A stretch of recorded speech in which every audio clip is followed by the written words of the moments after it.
बिहार में सिस्टम पर कोरोना क्यों भारी? 4 बजे भोर से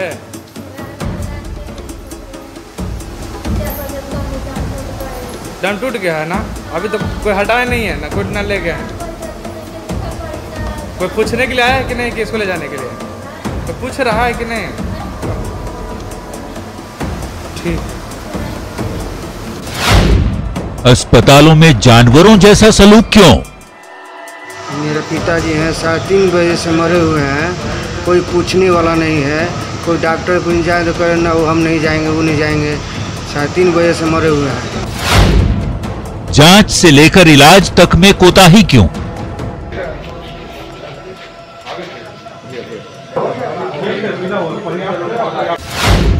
क्या सिर्फ कागजों पर दिख रहा कोरोना कंट्रोल?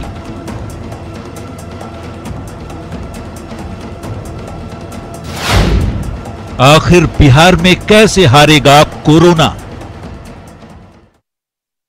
नमस्कार, मैं हूं आपके साथ अलीम अतहर। बिहार के डेडिकेटेड कोरोना अस्पताल में शामिल एनएमसीएच प्रबंधन नहीं सुधरने का नाम ले रहा है। सोए हुए सिस्टम को जगाने पर भी महकमे की नींद नहीं टूटती। आज दूसरे दिन भी नालंदा मेडिकल कॉलेज और अस्पताल के वार्ड में दो डेड बॉडी पड़े मिले और मरीज शव के बीच रहने को मजबूर हैं। बिहार सरकार भले ही स्वास्थ्य सुविधाओं के लंबे चौड़े दावे कर ले, लेकिन हकीकत बेहद परेशान करने वाली है। पटना का कोविड डेडिकेटेड अस्पताल एनएमसीएच केवल नाम भर का अस्पताल रह गया है, क्योंकि यहां सिस्टम मर चुका है और मर गई है डॉक्टरों की संवेदना। यहां एक बेड पर डेड बॉडी तो दूसरे पर मरीज है। मरीजों को भगवान भरोसे छोड़ दिया गया है। हमने आपको कल ही दिखाया था कि कैसे अस्पताल के कोरोना वार्ड में 2 दिनों तक एक शव पड़ा रहा, लेकिन मंगलवार को भी हालात वैसे ही दिखे। कोविड वार्ड में घंटों से 2 डेड बॉडी पड़ा ही नजर आया। खुद परिजनों ने वीडियो बनाकर न्यूज़ 18 को इसे मुहैया कराया ताकि हकीकत से स्वास्थ्य महकमा रूबरू हो सके, लेकिन सिस्टम की कानों में जू तक नहीं रेंग रहे। 3:30 बजे डेट कर चुके हैं, अभी तक लाश वैसी पड़ल है ती पर, कोई पूछने वाला नहीं है। कहाँ पड़ा हुआ है? 15वां वार्ड में, कोरोना वार्ड में। मरीज से लेकर उनके परिजन तक परेशान हैं। बार बार ऐसी तस्वीरें उस सुशासन के हेल्थ सिस्टम को मुंह चिढ़ा रही है जिसे वर्ल्ड क्लास बनाने का दावा किया गया है, लेकिन विभाग है कि कुंभकर्णी नींद में ही पड़ा है। केंद्रीय टीम आई और चली गई, लेकिन मौका विपक्ष को मिला तो सरकार की बघिया उधेड़ने में देर भी नहीं की। ये सिर्फ आई वाश करने के लिए केंद्रीय टीम को भेजा गया था। उन्होंने अस्पताल जाने की भी जहमत नहीं उठाई। अस्पतालों की जो व्यवस्था है, कहीं कोई संक्रमित लोगों को राहत नहीं मिल रही है। पूरी तरह से व्यवस्था चरमराई हुई है। इस चौपट व्यवस्था में बिहार की जनता तो भगवान के भरोसे है। वैसे एनएमसीएच में ऐसे हालात क्यों हैं? क्यों नहीं महकमे के माथे पर शिकन महसूस होती है? तो जान लीजिए। मरीज की मौत होने पर अस्पताल की दलील है कि परिजनों का इंतजार किया जाता है। जिला प्रशासन से अंत्येष्टि का समय भी लेना पड़ता है। कोविड मरीजों के लिए एम्बुलेंस की गिनी चुनी संख्या है और शव को ले जाने और वापस लाने में वक्त लगता है, ये दलील है। दलील चाहे जितनी दे दी जाए, हकीकत से पर्दा थोड़े ही हटाया जा सकता है। अब यदि सिस्टम ही ऐसा है तो फिर लाचारगी और बेबसी ही नियति है, आगे भगवान की मर्जी। न्यूज़ 18 के लिए पटना से अमित कुमार के साथ ब्यूरो रिपोर्ट। तो हालात आपने देखे, तस्वीरें आपने देखी। अब सवाल यह है कि एनएमसीएच के वार्ड से आखिर शव को क्यों नहीं हटाया जा रहा है? सवाल कई हैं। सवाल यह भी है कि क्या एनएमसीएच में मरीजों को देखने कोई नहीं जाता, और यही वजह है कि यहां पर घंटों शव पड़े होते हैं। कोविड डेडिकेटेड एनएमसीएच में आखिर कैसा इंतजाम है? क्या यही वो इंतजाम है जिसको लेकर सरकार और स्वास्थ्य महकमे की तरफ से बड़े बड़े दावे किए जाते हैं? क्या इसी इंतजाम को लेकर अपने बेहतर व्यवस्था के डंके पीटे जाते हैं? स्वास्थ्य विभाग ने आखिर क्या इंतजाम किया है जो इस तरीके की तस्वीरें सामने आती हैं और उसके बाद अस्पताल प्रबंधन की तरफ से अलग अलग दलील दी जाती है? मरीजों को उनकी किस्मत पर छोड़ दिया गया है। आखिर क्या स्वास्थ्य विभाग यही इंतजाम कर पा रहा है?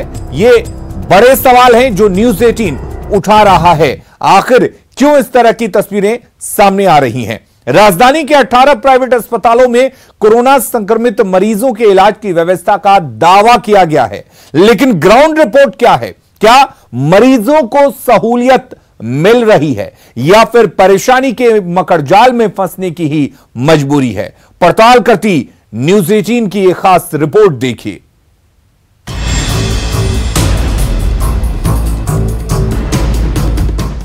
पटना में तेजी से बढ़ते कोरोना संक्रमण को देखते हुए जिला प्रशासन ने 18 निजी हॉस्पिटल में तकरीबन 300 बेड की व्यवस्था करने का दावा तो किया है, लेकिन क्या वाकई मरीजों की परेशानी कम हो रही है? न्यूज 18 ने राजधानी के कुछ नामचीन अस्पतालों से जानकारी जुटानी चाहिए, जानना चाहा कि कोविड पेशेंट को एडमिट किया भी जा रहा है या नहीं।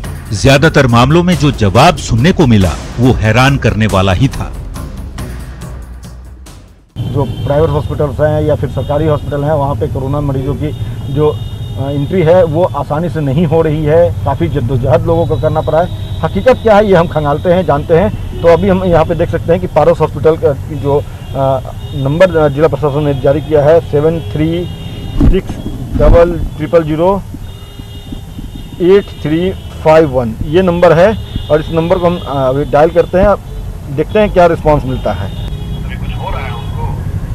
नहीं, वो मतलब उनका पॉजिटिव रिपोर्ट आया है तो उनको रिपोर्ट से एडमिशन की जरूरत नहीं पड़ती है। कहाँ आप रहते हैं? हम सर रहते हैं यहीं फुलवाड़ी में। एम्स ले जाइए सीधा। एम्स ले जाएं? आपके यहाँ नहीं हो पाएगा? अभी हमारे यहाँ शुरू नहीं हुआ। आपके यहाँ शुरू नहीं हुआ? ठीक ठीक। अब हम मिलाते हैं रूबन हॉस्पिटल। यहाँ भी इस हॉस्पिटल को भी इस सूची में रखा गया है। बस ये है कि मेरे एक अंकल हैं, वो कोरोना पॉजिटिव उनका रिपोर्ट आया है और काफ़ी नहीं ले रहे हैं पेशेंट कोरोना पॉजिटिव। अभी नहीं ले रहे हैं? अच्छा ठीक है। अब मिलाते हैं, ये मेडिका हॉस्पिटल है 7261894664। ये मेडिका हॉस्पिटल का नंबर है जो जिला प्रशासन ने अपनी लिस्ट में जारी किया है। इस पे भी हम देखते हैं बात करके क्या रिस्पांस मिलता है। The person you have called is speaking to someone else. आप जिस व्यक्ति को कॉल कर रहे हैं वह अभी कॉल नहीं ले पा रहे हैं, कृपया कुछ समय बाद कॉल करें। अब हम एक बार मिलाते हैं महावीर वात्सल्य हॉस्पिटल। तो यहाँ से क्या रिस्पांस आता है ये भी देखते हैं। तो देखिए ये नंबर में जो है पूरे तौर पे सेटिंग कर रखा गया है। ये नंबर रिंग हो ही नहीं रहा है, एक बार रिंग होकर कट जा रहा है। तो एम्स के जो नोडल ऑफिसर हैं डॉक्टर नीरज कुमार अग्रवाल, उनका नंबर है हमारे पास, उनको मिलाते हैं। डॉक्टर साहब नमस्ते। ये कह रहा हूँ सर कि मेरे अंकल हैं, वो कोरोना पॉजिटिव रिपोर्ट आया था उनका 2 दिन पहले। अभी है क्या कि उनको सांस लेने में बहुत ज़्यादा तकलीफ होने लगी है, बहुत ज़्यादा मतलब ब्रीदिंग प्रॉब्लम हो। अभी मैं वो नहीं हूँ, ठीक है ना। नोडल ऑफिसर आप 104 पर बात कीजिए, बताएंगे आपको क्या करना। अब हम बात कर लेते हैं थोड़ा NMCH डॉक्टर अजय कुमार सिन्हा हैं, ये यहाँ के नोडल ऑफिसर हैं। कहाँ पटना के हैं? हाँ सर, पटना मतलब फुलवाड़ी के हैं। हाँ तो एडमिट अगर जाना चाहते हैं तो यहाँ पे टीम है जो एडमिट करती है। हाँ तो लेके आऊँ सर आपके पास? ठीक सर, थैंक यू। तो इसके बाद एक बार फिर से हम मिला लेते हैं, एक और हॉस्पिटल है IGMS। यहाँ हम मिलाते हैं IGMS में क्या रिस्पॉन्स आता है वो हम देख लेते हैं। एडमिट कराना चाह रहे थे सर आपके यहाँ? तो मेरे यहाँ तो सर कोविड का एडमिशन ही नहीं होता। लेकिन जिला प्रशासन ने जो लिस्ट दिया था सर उसमें तो था। नहीं है, यहाँ नहीं शुरू हुआ। अच्छा, यहाँ शुरू नहीं हुआ, ठीक है सर। बात केवल कोरोना मरीजों की ही नहीं, हार्ट के मरीजों का भी बुरा हाल है। कोविड संक्रमण के दौरान यदि गलती से भी ऐसे मरीजों की तबीयत बिगड़ी तो फिर भगवान ही मालिक है, क्योंकि जब हमने राजधानी के बड़े अस्पतालों का नंबर मिलाया, किसी मरीज को भर्ती कराने की बात कही तो सभी जगह से जवाब नो में ही मिला। PMCH हो, NMCH हो या फिर हार्ट हॉस्पिटल, कोई भी रिस्पांस लेने को तैयार नहीं है। और खास तौर पे यही वजह है कि जो हार्ट का पेशेंट होते हैं उनके तरफ से जो बातें कही जा रही थी, कहीं ना कहीं वो यहाँ सही साबित होती दिख रही है कि आज कोरोना काल के दौरान जो है दूसरे बीमारी से ग्रसित जो लोग हैं वो इलाज के अभाव में दर दर भटक रहे हैं, लोगों का इलाज नहीं हो पा रहा है, कई लोगों की मौत भी हो गई इलाज के अभाव में। और ये स्थिति जो है बिहार की है। बिहार के स्वास्थ्य व्यवस्था क्या है, आप इससे सहज समझ सकते हैं। कैमरा पर्सन नीलमणि के साथ अमित कुमार, न्यूज़ 18 पटना। बिहार आई केंद्रीय टीम के निर्देश पर पटना में कोरोना संक्रमित मरीजों के इलाज की बेहतर व्यवस्था की जा रही है, तो वहीं संवेदनशील इलाकों को पूरी तरह सील किया जा रहा है ताकि संक्रमण फैलने से रोका जा सके। वैसे बिहार में कोविड के बढ़ते केस के आंकड़े बेहद डरावने हैं।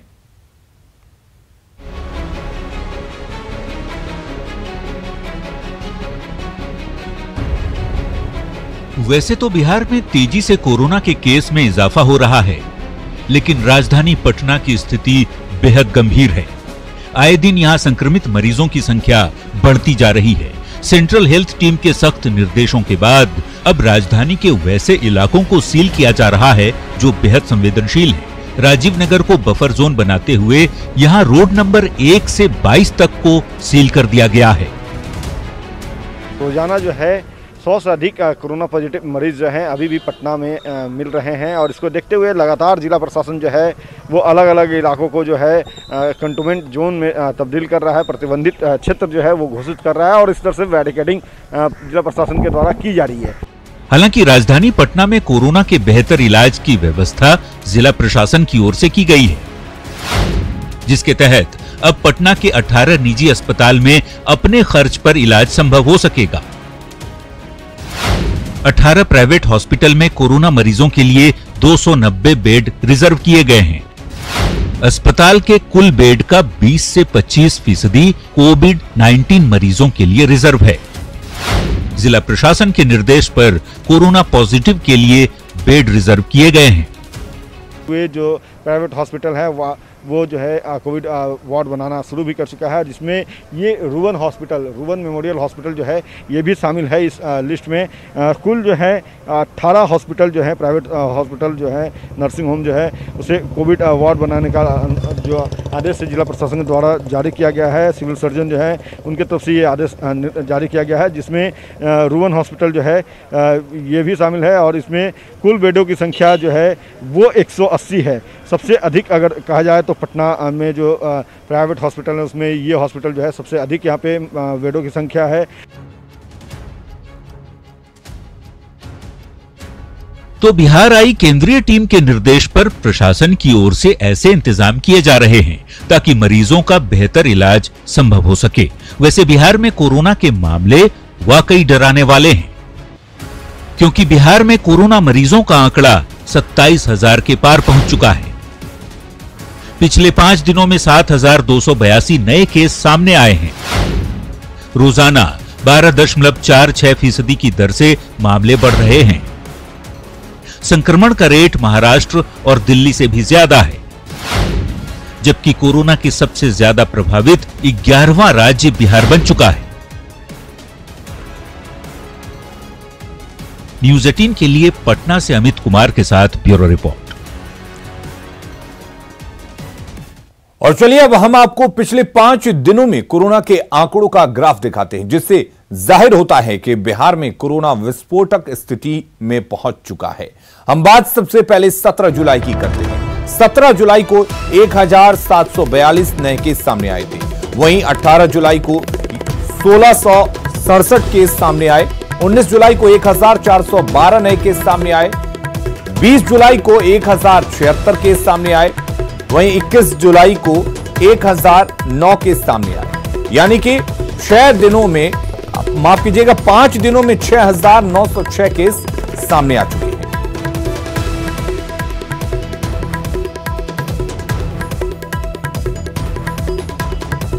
तो आपको बता दें कि यहां पर 5 दिनों में जो मामले हैं वो घटे हैं। हालांकि 17 जुलाई को जब 1,742 केस सामने आए थे, उसके बाद आंकड़े काफी ऊपर गए थे, लेकिन उसके बाद आप देख सकते हैं कि कोरोना संक्रमितों की संख्या रोजाना थोड़े थोड़े कम जरूर हुई है।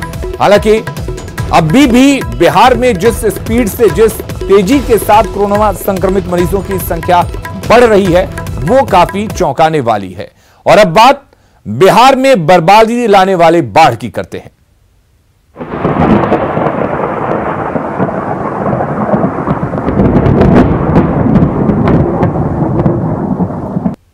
तो बिहार के 9 जिले एक बार फिर बाढ़ से बेदम हैं। एक तरफ बीमारी तो दूसरी तरफ आफत की बाढ़ है।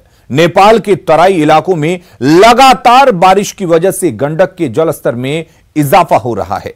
गंडक बराज के सभी फाटक खोल दिए गए हैं, लिहाजा जैसे जैसे नदियों के जलस्तर में इजाफा हो रहा है, वैसे वैसे बिहार पर बाढ़ का खतरा बढ़ता जा रहा है।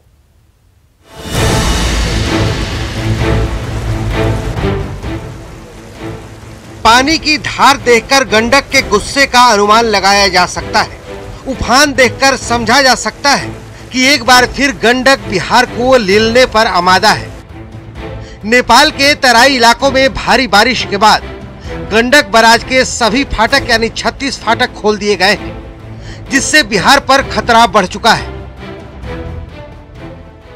इस वक्त हम आपको तस्वीर दिखा रहे हैं गंडक बराज का, जहां पे तमाम फाटकों को खोल दिया गया है। 36 फाटक हैं गंडक बराज के, उन तमाम फाटकों को खोल दिया गया है और अभी तक 4,28,000 क्यूसेक पानी का डिस्चार्ज हुआ है।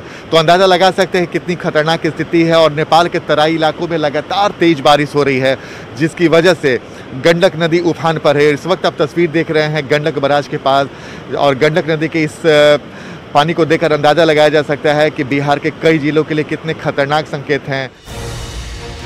गंडक बराज का डिस्चार्ज बढ़कर 4 लाख क्यूसेक को पार कर चुका है। गंडक के जलस्तर में वृद्धि के बाद बगहा के दर्जनों गांवों में बाढ़ का पानी घुस चुका है। न्यूज 18 की टीम पानी से तरबतर उस रामपुरवा गांव में पहुंची, जहां जिंदगी एक ट्रॉली पर ठहरी हुई मिली। और हम आपको तस्वीर दिखा रहे हैं, देखिए पानी का जो जलस्तर है तेजी से बढ़ता ही आ रहा है।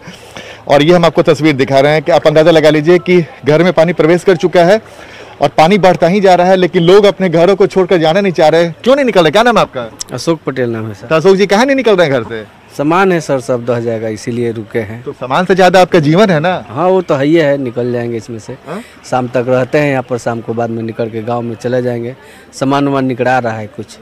तो पानी बढ़ता ही जा रहा है ना। हाँ पानी बढ़ते जा रहा है। 4 बजे सुबह में पानी आया है यहाँ पर। अच्छा।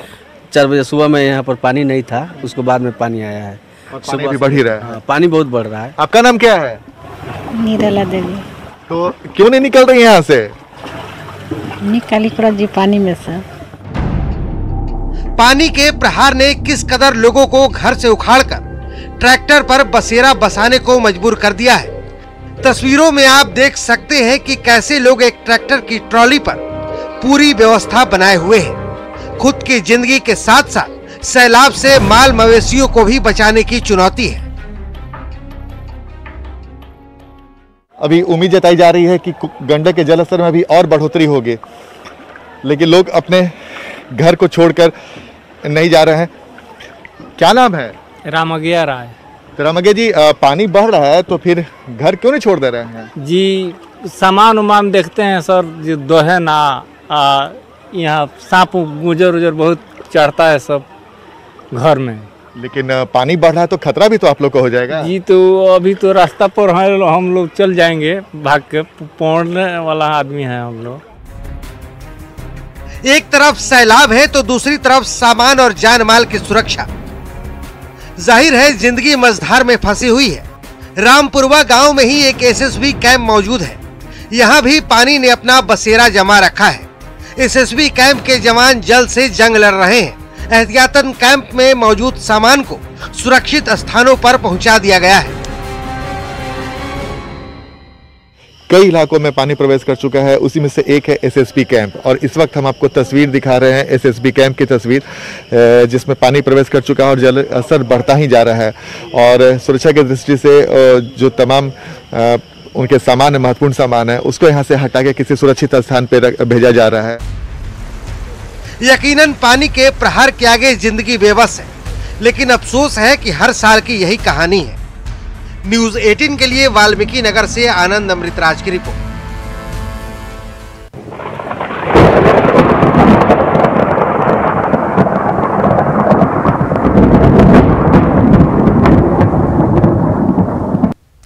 और अपना बिहार के इस बुलेटिन में फिलहाल के लिए इतना ही, लेकिन खबरें लगातार जारी हैं। बने रहिए न्यूज़ 18 बिहार झारखंड के साथ।